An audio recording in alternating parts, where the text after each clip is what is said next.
Let us read Psalm 81. Sing aloud to God our strength. Shout for joy to the God of Jacob. Raise a song, sound the tambourine, the sweet lyre with the harp. Blow the trumpet at the new moon, at the full moon on our feast day. For it is a statute for Israel, a rule of the God of Jacob. He made it a decree in Joseph when he went out over the land of Egypt.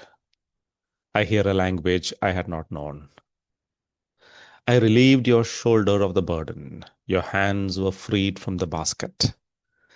In distress you called, and I delivered you. I answered you in the secret place of thunder. I tested you at the waters of Meribah, Selah. Hear, O my people, while I admonish you. O Israel, if you would but listen to me. There shall be no strange God among you. You shall not bow down to a foreign God. I am the Lord your God, who brought you out of the land of Egypt. Open your mouth wide, and I will fill it. But my people did not listen to my voice. Israel would not submit to me. So I gave them over to their stubborn hearts, to follow their own counsels. Oh, that my people would listen to me, that Israel would walk in my ways. I would soon subdue their enemies and turn my hand against their foes. Those who hate the Lord would cringe toward him, and their fate would last forever. But he would feed you with the finest of the wheat, and with honey from the rock I would satisfy you. A father once shared a story about his teenage son. The boy had grown increasingly distant and was always with undesirable friends. The father warned him again and again, "Be careful. That road will only lead to pain." But the son believed he knew better. Months later, the father received the kind of phone call every parent dreads. His son was in trouble with the law. Broken, guilty, and ashamed, the boy sat in the police station, wishing he had listened to his father. The father's heart ached for his son. His pain was not because his son had flouted his authority, but for the loss of the son's innocence, freedom, and inner sense of worth. That story echoes the cry of God in Psalm 81.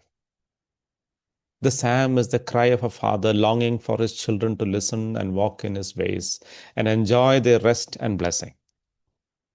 It is a lament, but also a promise. God's voice speaks the same words to us today. Oh, that my people would listen to me, that Israel would walk in my ways. Psalm 81 was sung during a feast, most likely the Feast of Tabernacles. It was a time of remembrance of the marvelous deliverance from Egypt and God's provision in the wilderness. Israel's people gathered with joy to sing praise to God. The psalm begins, "Sing aloud to God our strength. Shout for joy to the God of Jacob. Raise a song. Sound the tambourine, the sweet lyre with the harp." God himself begins to recount his faithfulness to his people. I relieved your shoulder of the burden. Your hands were freed from the basket. In distress you called, and I delivered you. I answered you in the secret place of thunder. He heard their cries and set them free. He led them through the wilderness, rained down manna on them every day for 40 years, and gave them water from the rock. Finally, he led them to the land he had promised. Yet God laments, "Hear, O my people, while I admonish you. O Israel, if you would but listen to me." The prophets repeat the same refrain, God pleading with his people to turn from idols, to trust in him, to walk in his ways. The reason he gives is, "I am the Lord your God, who brought you out of the land of Egypt. Open your mouth wide, and I will fill it." What a picture of generosity and care. God longs to provide, to bless, to satisfy his people fully. But my people did not listen to my voice.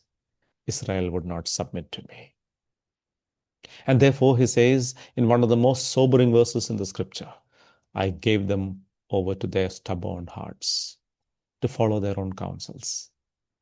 When his people insist on their own way, God lets them do as they want, even though it breaks his heart. The worst of all punishments is to have our own way when it leads us away from him. Like the father watching his son make destructive choices, God does not force obedience. Love cannot be coerced. He gives freedom, even the freedom to walk into ruin. But how different things could have been if only my people would listen to me. If Israel would walk in my ways, I would soon subdue their enemies and turn my hand against their foes. I would feed you with the finest of wheat, and with honey from the rock I would satisfy you. The promise is overwhelming: protection, security in his presence, and an abundance of provision. What they forfeited through stubbornness could have been theirs in full measure. God's lament is not locked in history. He still speaks with the same longing. Oh, that my people would listen to me. We so often hear it in Scripture, in the conviction of the Spirit, in the counsel of wise believers. Yet we think we know better. We pursue our ambitions and our dreams even if they do not align with His will. We are too busy, too distracted, too caught up with ourselves to pay attention to His voice. And failing to listen and learn and know, we lose the joy of His fellowship. We lose the peace that surpasses understanding. We lose the satisfaction of being fed with His finest wheat, of tasting honey from the rock. And like the father in the story, his heart breaks not because his authority is diminished, but because his children forfeit the abundant life he longs to give them. The writer of Hebrews rightly challenges us. Therefore, since we are surrounded by so great a cloud of witnesses, let us also lay aside every weight and sin that clings so closely, and let us run with endurance the race that is set before us, looking to Jesus, the founder and perfecter of our faith, who for the joy that was set before him endured the cross, despising the shame, and is seated at the right hand of the throne of God. Christ has done everything to secure our salvation. Why would we settle for our stubborn counsels and discard the joy of walking with him? Let us heed God's voice. Oh, that you would listen to me. Maybe we have to let go of a weight we have been carrying, a close, clinging sin. Maybe he is summoning us into actual fellowship, into deeper trust and obedience. He is not angry with us, but he longs to experience our love. He longs to fill us with his goodness, to protect us, to give us peace. The call of Psalm 81 is as relevant now as it was then. It is not enough to follow a namesake churchianity. It is not enough to sing God's praises.